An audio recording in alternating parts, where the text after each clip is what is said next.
The following segment is sponsored by Intermountain Healthcare and the Utah Department of Health. Oh, we want to talk about kids learning how to focus a little bit better. Being able to focus, hold, and work, and filter out all the distractions, and switch gears is like having an air traffic control system in your brain, right? This mechanism is called executive function.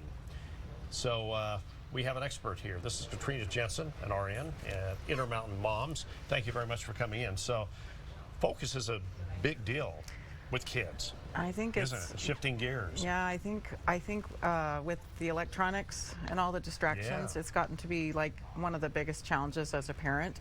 But I think the reason I wanted to talk about this is that because a lot of people will think, well, you don't really start focusing on that until kids are older, but really when kids are little babies, infants, you can start interacting with them like playing peekaboo, and that they're going to react and learn how to react to something that happens in an order, kind of an orderly fashion.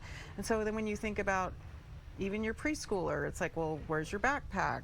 Do you have to pack a lunch? I mean, these kinds of things, just kind of, again, having kind of instead of doing everything for them, and having these regular expectations. I think it's really hard as a parent to kind of figure out how to have order in the house when you have little kids and or teenagers, because there's just a lot going on. But I think if you can put things into small pieces, like if you're, maybe your school-age child comes home and they, it's time to get the homework done.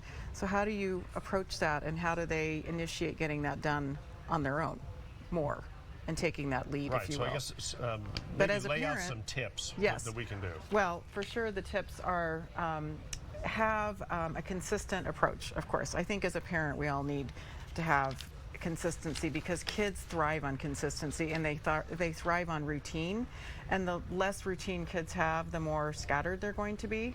I think as much as you can create the environment for kids to have that safe environment and that less distractions. So of course rules like phones need to go somewhere else if you're doing homework, or no phones until the homework is done, or the bedtime, or whatever it is that you're trying to initiate. But kids will start, sometimes they'll act out in school, and they'll